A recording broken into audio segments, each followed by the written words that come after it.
Hello everyone, this is model number 16, the Imperial Star Destroyer, which I'm narrating just part 1 because I already did episode 2 and episode 3. This is what I built in 2019, and at first I'd started with a white spray painted base, and then I eventually progressed to making it chrome, but you'll see that at a later time. Now, see here, you're starting to sometimes use the kitchen, no, not the kitchen, dining room table. And of course I taped off the thrusters as best I could so I wouldn't get spray paint everywhere. And a protective box and everything so you can spray paint and put the white on. So I guess that was the pure white plastic you saw before on the dining room table. Of course that's the box I sprayed. Now I think that was the bottom box that came with the Voyager model kit. That's model number 8. I'd already done proper narration for models number 14 and 15, so we do 16, 17, and 18, and I think that takes care of everything and gets rid of all the copyrighted material that was on my site and replaces it with my own narration, which they cannot copyright in. Gee, it looks weird from upside down, but it's a series of triangles. As you can see here, it's not a right angle triangle. I think that's an isosceles triangle if you drew the line straight across instead of having the arrow shape wedge there. And of course I folded in the landing legs so that you don't interfere with their mechanisms. And there you see the chrome spray. Now the chrome spray did not end up being the final coat. It was an intermediate coat, really.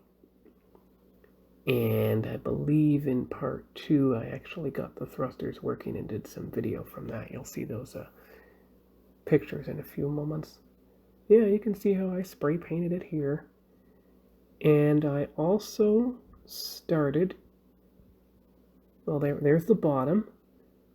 I don't have done any highlighting yet, but you see these colors that are coming up here? That's kind of a nice brick pattern of, it's not pearlescent. I don't know what that is. There's the pearlescent. That's what I started using on the bottom of the Star Destroyer. You saw that in episode 2, which was published back in July of 2022. So fixing the narrated stuff, you end up jumping back and forth, but don't worry. I will make sure that episode 1, this one, points at episode 2 so that you can get the chronological sequence of the build. And then there's only a couple of builds left to do narration for, and then we're done. We're all caught up, and yeah, I guess I'm going to have to start finishing the decals on the Voyagers. There's the landing legs. That's my dining room table in Quebec. You can see the Enterprise D star drive in the background.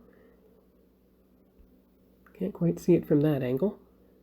There's the Star Destroyer. It sits level on its landing legs. That bottom part doesn't quite touch.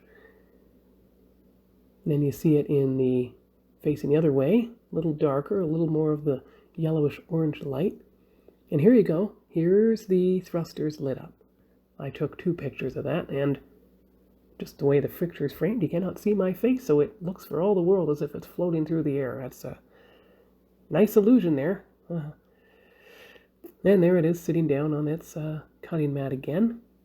I still use that same water container now, even 6 years later. And look, there it is, sitting down on the floor with its landing legs in semi-darkness.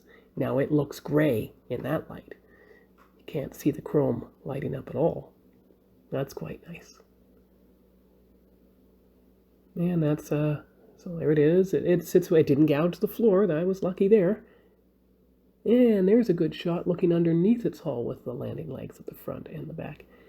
And a close-in look at the guns, which, despite the chrome spray, they still swivel. And there's part of the multiple levels of towers and everything that are close to the bridge area.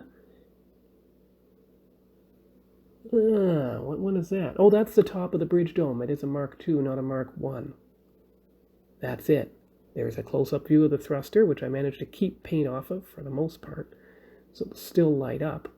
There's an auxiliary thruster at the back of the ship. And there's the 2 main pearl paints I use. So gold mother of pearl, and I believe it was some kind of sky blue or something. Well, there's the back. You can see it for yourself. Gold mother of pearl and jet stream. Now, did I use any others? Oh yes, the pink, silk, and the purple. Now, I tried to use those sparingly this time, trying to learn my lesson from the Enterprise A. That's quite a long view of the living room, isn't it? That's neat, that's neat. So there it is upside down. I probably haven't started any painting yet. No, that's right side up. That's the bridge tower looking at you there. There it is from the back. So it was almost exactly the same length as the cutting mat. A little more than 12 inches long, I believe, so maybe it's close to 15 or something. But it's nice getting these narrations done. Oh, that's a neat angle. Look how big the landing legs look in the perspective look, at least from the front. I think the pictures are beginning to repeat themselves. That's strange. Oh well. Well, we're getting a new picture soon. Right here. That's where I began applying the pearl. Underneath the landing legs, of course. Test it first on a non-visible part before you apply it to the rest of the hull. Can't quite see it at that angle, but that's the whole idea. And then there is that right there. Yes. Landing leg is still flipped up, so it's still upside down, though it almost looks like it's right side up from that angle. It's strange. There's the Inca gold on the main bay. That's probably where the Tanta 4 was towed into. There's the secondary bay just in front of the landing leg, so colored those areas Inca gold as well. Yeah, you can see the power reactor, and you can really see how the detail comes out with the chrome spray. It's interesting. I mean, you're already in Quebec, you had access to other Tamiyas and stuff, but no, you gave it the chrome spray, just like always. That's a great view from the front, although it's weird, the landing leg looks a bit uncentered in that angle. Looks better there. You can see the bridge tower in the background. And then looking at it straight on from the front to make sure that, oh yes, the landing leg hatch cover is indeed centered, after all. Oh, that's beautiful. In that light, it doesn't look like it's colored with chrome spray at all. It looks like it's actually just plain Star Destroyer gray. That's neat. I think that was a zoomed-in image that was cropped. I think you see a starship in a display case. That's the model number 1. And then you started applying the pearl. So, of course, you put it over the lamp, and you started moving it over the lamp bit by bit so that you could see the pearl underneath. And, of course, from the port side,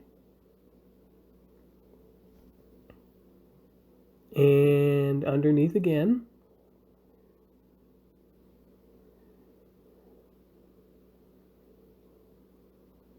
and flipped over upside down as I did more of the pearlescent painting. You can see I got all the way to the main bay.